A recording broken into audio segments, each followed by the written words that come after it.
What's up, YouTube? Got a little something I want to talk about, and that is not all cheap knives are bad.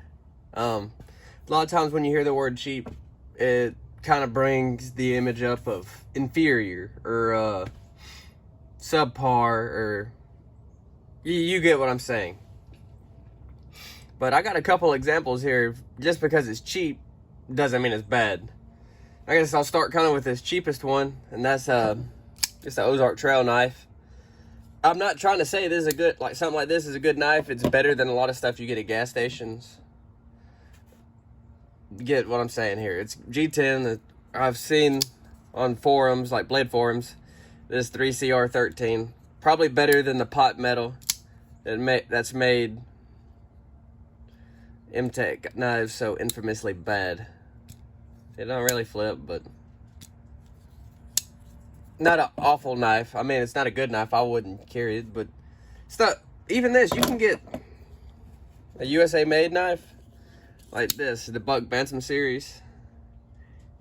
Really is a sleeper knife. Mine is really used and dirty. It lives out here in my little workshop, so it gets abused. I do all kinds of stuff I probably shouldn't with it.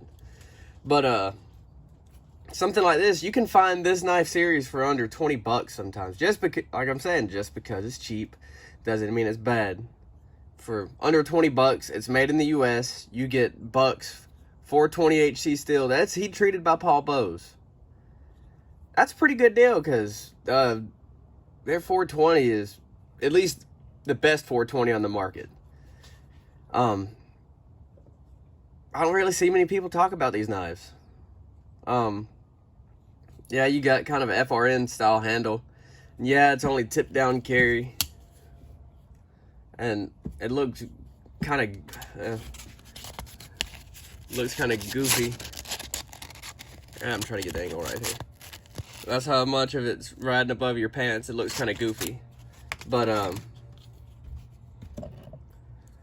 mean, under 20 bucks sometimes. I mean, this one's closer to 30. This is the larger model. But the 3-inch blade, the 3.1 whatever, and the under 3-inch, a lot of times you can get them for 15, 16 bucks. This one's even on sale for $20, $22 sometimes. I mean, if you want to get somebody a knife, or you want to get yourself a knife and you want something USA made, search around. You can get these knives dirt cheap, and they're really good knives. I mean, it's nothing special. It's not a Sabenza. It's not a paramilitary 2. But this will absolutely work for almost 100% of the task that all of us use our knives for. It's really an ultra budget option that never gets mentioned. And I don't think this is... Well, I do think this is a really slept on knife, like I keep saying. It's held up to some abuse. I've used it for scraping, used it for a little bit of prying. Because it's a $20 knife, I don't care. I don't normally do that. And you can see it's got kind of like rust and all kinds of stuff from just living out here in my little workshop. I mean, really, what more can you want a knife for 20 bucks? Something like this is hard to beat. In the realm of that, Kershaw's. This is the Shuffle. Still made. Ultra popular, and for good reason. For what this is a good knife. It's small. Steel isn't best. It's 8CR13 MOV, which is by no means a good steel. It's being phased out, seems like, more and more. And same with this knife. It's 8CR13. This is the Injection 3.5, which I don't believe the Injection series is made anymore. But when these were being discontinued, you could pick them up for 10 bucks some places, the 3.0 and the 3.5. To me, this is just a great knife. I mean, see, you got Rexford. It's a Rexford design too. And if you don't want to pay thousands of dollars for a custom Rexford injection, because that's one of my dream knives. But this is, I mean, shit, I think I paid 17 bucks for this. Yeah, the sharpening's kind of off. It's 8CR13 MOV. But look at that. For a cheap Chinese-made Kershaw, that action is fairly good. Not the smoothest in the world. You can kind of shake it shut, but another cheap knife, but functionality-wise, works really good. Really strong lock. Spine whacked it holds up pretty good. Usually the Chinese Kershaws have a little bit better lock geometry from the factory than the American made. In my experience, at least testing the locks.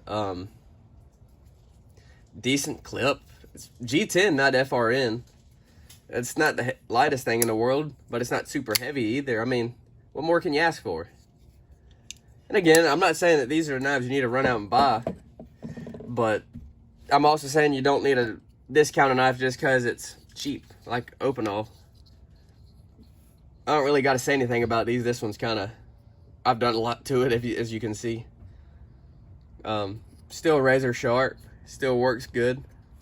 See, collar lock still works. It's been through the ringer. It's rusted shut a few times, but it holds up good. I mean, I think when I bought it, I think I paid $12. Then you got Swiss Army knives. I mean, you can find them as low as $10 for the small one. I believe this one's a Tinker. I forgot which one specifically, but yeah, it doesn't have toothpick or tweezers anymore. But I mean, for what this is, Swiss Army knife is one of the most popular knives in the world for a reason. It's good, and for us, the term expensive has different meaning for most people. For us, something expensive, something like a Chris Reeve Sabenza. I mean, for a lot of people, this is the standard of what a high-end knife should be. And it is, and it's a good standard for a good reason. Most people, something expensive or super high-end is going to be something like this case. To most people, this is what ultra high-end is. This stuff is the normal stuff. This is the stupid high-end price stuff that people keep in their drawers and their safes and all that because they don't want to use it because it's too pretty. Or, you get what I'm saying. Is that, as knife people, our definition of cheap, expensive, whatever, is different than most people's. Most people aren't running out here using their Chris Reeve Sabenza to cut open boxes. A lot of people don't. You break straps on pallets, whatever. Most people are using cheap, crappy stuff or box cutters. And something like this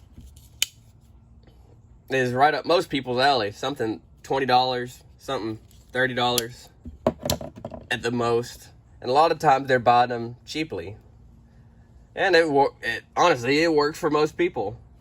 We're just extra picky, and we have our snobbery. Admittedly, I have my snobbery towards knives, and I look down on a lot of knives. But like I said in here, just because it's cheap doesn't mean it's bad, and I'm trying to realize that more and more. Stuff like this. Well, this is the best example. This is probably the best value in the knife world. This the Mora Companion. I can't remember. This one. I don't believe this one's the heavy duty. I believe this is the standard, but I've beat on this thing.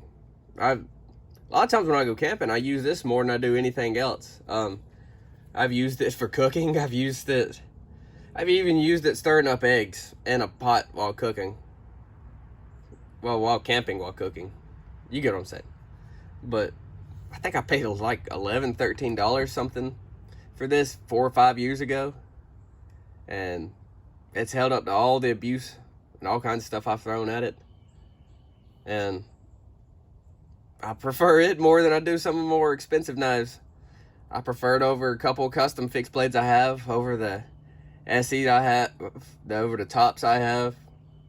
This is my favorite little fixed blade to use, and it's the cheapest one I have.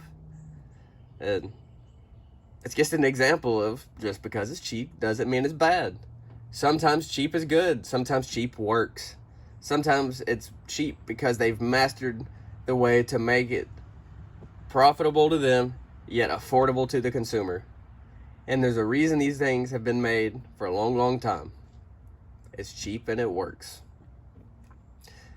But anyway, just kind of a little rambling, I guess. Not all cheap knives are bad and not all expensive knives are good. But at the end of the day, just because it's cheap doesn't mean it's bad. All these blades here will handle 95% of everything we'd ever need as normal people. This will cut open a box. This will cut open a box. This will do it longer, but you're also getting this at a 20th of the cost sometimes. It has a little pry tool and bottle opener on it. Some people love that. Whatever. But anyways, just a little rambling about that. Hope y'all have a good rest of the day and take care.